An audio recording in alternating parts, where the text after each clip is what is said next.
नमस्कार प्रिय विद्यार्थियों, ग्लोबल करियर इंस्टीट्यूट बांद्रा के इस डिजिटल प्लेटफॉर्म पर आप सभी का हार्दिक अभिनंदन और स्वागत है।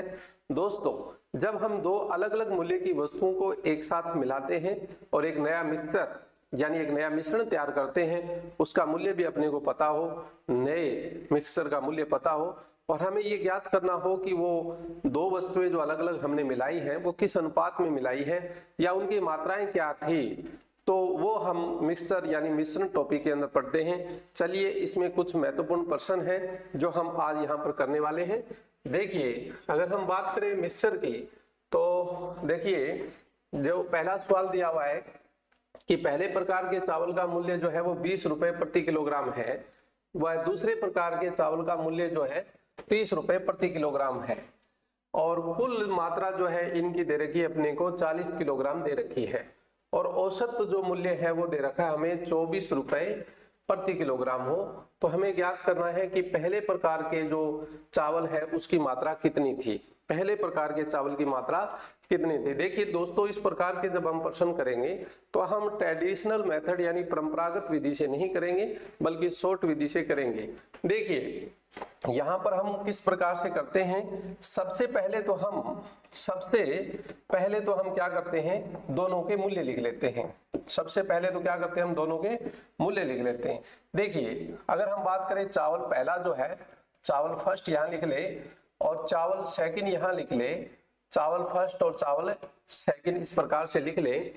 तो पहले चावल का मूल्य क्या दे रखा है अपने को, 20 रुपए दे रखा है और दूसरे प्रकार के चावल जो है वो कितना है, 30 रुपए दे रखा है।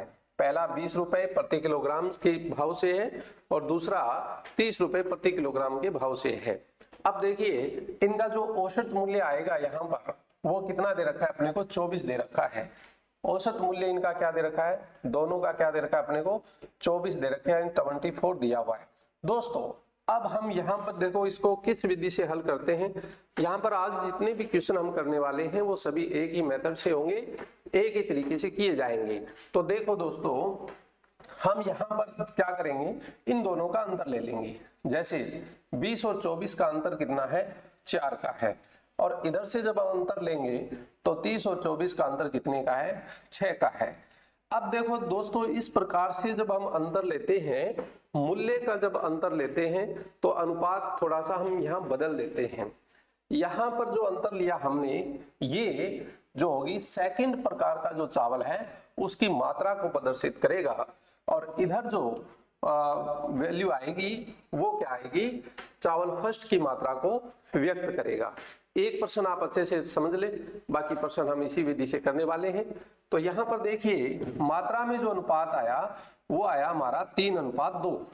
किस अनुपात में आया, 3:2। कई बार तो यही प्रश्न पूछा जाता है कि हमने किस अनुपात में मिलाया है, तो अनुपात तो आ गया हमारा 3:2 आ गया। अब देखिए, अपने को पूछा है कि पहले प्रकार के चावल की मात्रा क्या होगी, पहले प्रकार के चावल की मात्रा क्या होगी।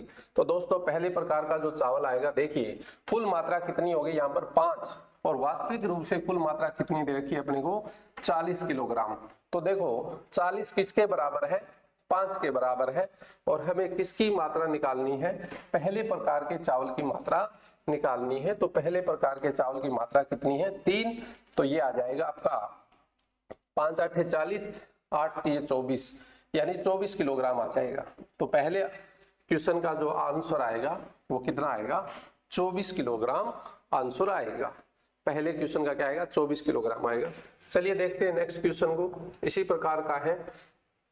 इसमें क्या दिया हुआ है कि एक कक्षा के 105 विद्यार्थियों का औसत वजन जो है वो 54 किलोग्राम है।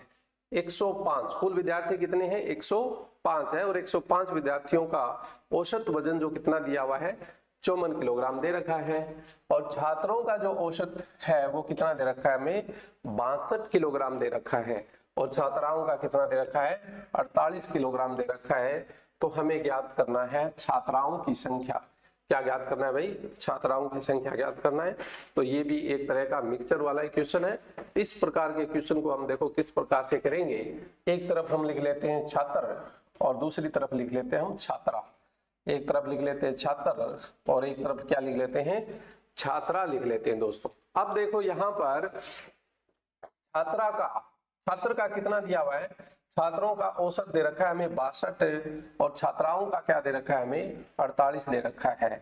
और वैसे टोटल 105 का कितना दे रखा है हमें 54 दे रखा है। कितना दे रखा है 54। तो यहाँ पर भी हम क्या निकालेंगे, अंतर निकालेंगे। अगर हम इस प्रकार से अंतर लेंगे तो ये कितने का अंतर आया हमारा 8 का अंतर आया। और इधर से हम अंतर देखें तो अंतर कितने का आया हमारा 54 और ये कितने का आ गया 6 का अंतर आ गया। तो ये आ जाएगा 3 और ये आ जाएगा 4। यानी छात्र और छात्राओं का अनुपात क्या है हमारा 3:4 है।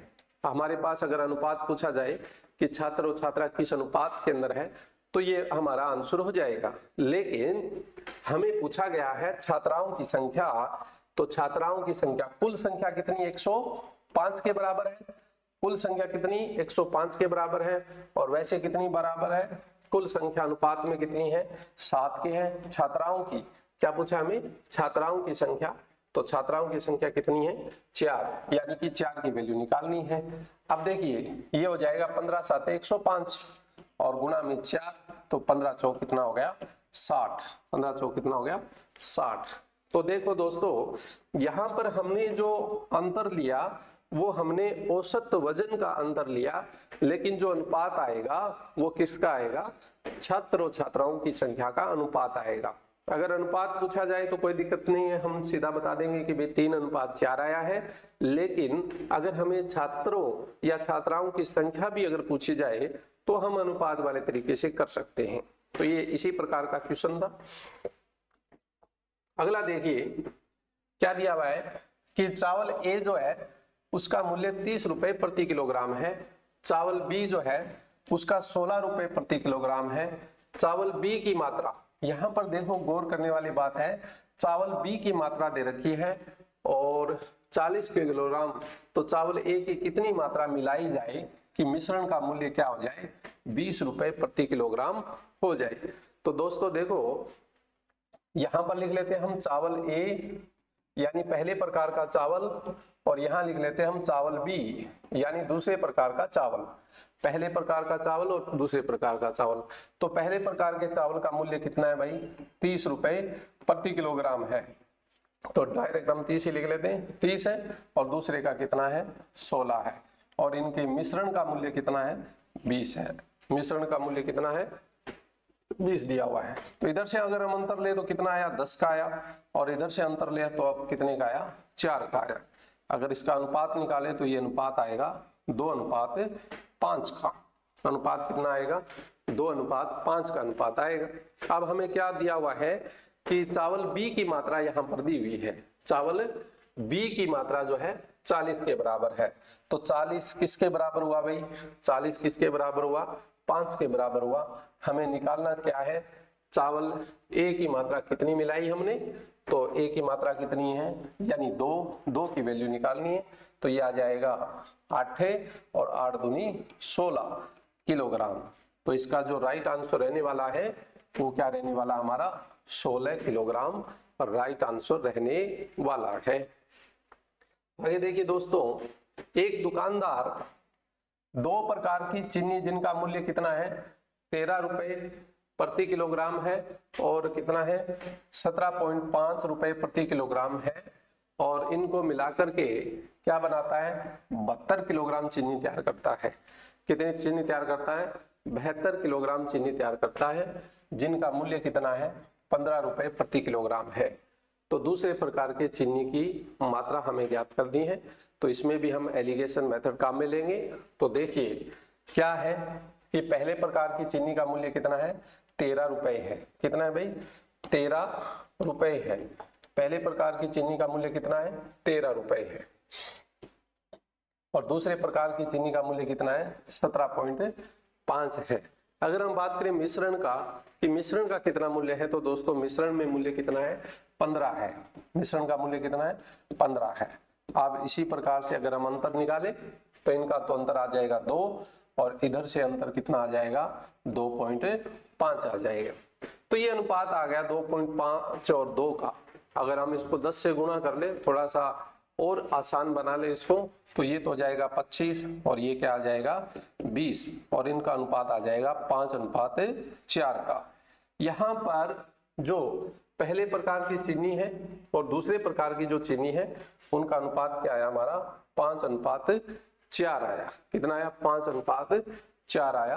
अब हमें देखो क्या निकालना था, हमें यहाँ पर क्या दिया हुआ है, दूसरे प्रकार की चीनी की मात्रा हमें ज्ञात करनी थी। तो अपने को पता है कुल मात्रा कितनी है 72 है, और वैसे कुल मात्रा कितनी होगी आनुपातिक रूप से देखें तो कितनी होगी 9। हमें क्या निकालना है पहले प्रकार की चीनी की मात्रा यानी 5 की वैल्यू निकालनी है। तो ये हो जाएगा 9 8 72, 8 गुणा 5 यानी कि 40 किलोग्राम हो जाएगी। पहले प्रकार की चीनी कितनी हो जाएगी 40 किलोग्राम हो जाएगी। ठीक है दोस्तों, इसके बाद देखिए एक इसी प्रकार का प्रश्न है, क्या दिया हुआ है कि दाल ए का जो मूल्य है वो कितना है 56 रुपए प्रति किलोग्राम है। दाल बी का मूल्य कितना है 70 रुपए प्रति किलोग्राम है। मिलाकर के कितनी बनाई जाती है 56 किलोग्राम दाल बनाई जाती है, जिसे 68.2 रुपए में की दर से बेचने पर 10% का क्या होता है इसमें लाभ होता है। तो पहले प्रकार के दाल की मात्रा क्या थी, कितनी थी, ये हमें इसमें ज्ञात करना है। तो दोस्तों देखो यहां पर क्या दिया हुआ है कि दाल ए लिख लेते हैं इधर तो, और इधर दाल बी लिख लेते हैं।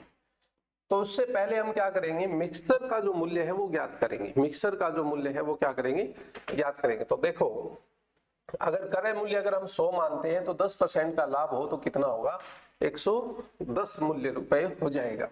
अब 10% का लाभ यहाँ पर दे रखा है। अब देखो किस दर से बेचा जाता है 68.2 की दर से। तो देखो 68.2 जो है वो किसके बराबर है 110 के बराबर है। तो यहाँ पर हम पहले मिक्सर का मूल्य निकाल लेते हैं, तो गुणा में 100 कर देते हैं, ये काटेंगे तो ये आ जाएगा हमारा 1 0 और आ जाएगा यहाँ पर, तो ये भी कट जाएगा और ये आ जाएगा 11 6 66 11 दूनी 22, यानी मिक्सर का मूल्य क्या है आपका 62 रुपए आया। मिक्सर का मूल्य क्या है आपका 62 रुपए प्रति किलोग्राम के भाव से आया। अब हम इसको निकाल सकते हैं, यहाँ पर हम 56 लिख लेंगे पहले प्रकार का, दूसरे प्रकार का कितना है 70, और इनका जो औसत या हम मान करें मिश्रण का तो वो कितना आता है हमारा 62 रुपए आता है। अब देखिए यहाँ पर जो अंतर आता है वो तो आ गया 6 का, और इधर जो अंतर आता है वो कितने का आ गया 8 का। तो इनका अनुपात ले तो क्या आएगा 4:3 आएगा। अनुपात कितना आएगा 4:3 आएगा। तो देखो दोस्तों यहाँ पर देखो क्या है कि अपने को क्या निकालना है, पहले प्रकार की दाल की मात्रा निकालनी है। तो कुल मात्रा कितनी है भाई, यहाँ पर कुल मिलाकर 56 ही है, और आनुपातिक रूप से देखे जाए तो कितना है 7 के बराबर है। और पहले की मात्रा हमें ज्ञात करनी है, यानी 4 की वैल्यू हमें यहाँ निकालनी है। तो ये आ जाएगा 8 8 के 32, कितना आ जाएगा 32 किलोग्राम। तो आपका राइट आंसर क्या होगा 32 किलोग्राम, 32 किलोग्राम। तो ये कुछ मिक्सर के क्वेश्चन थे जो अक्सर एग्जाम के अंदर पूछे जाते हैं।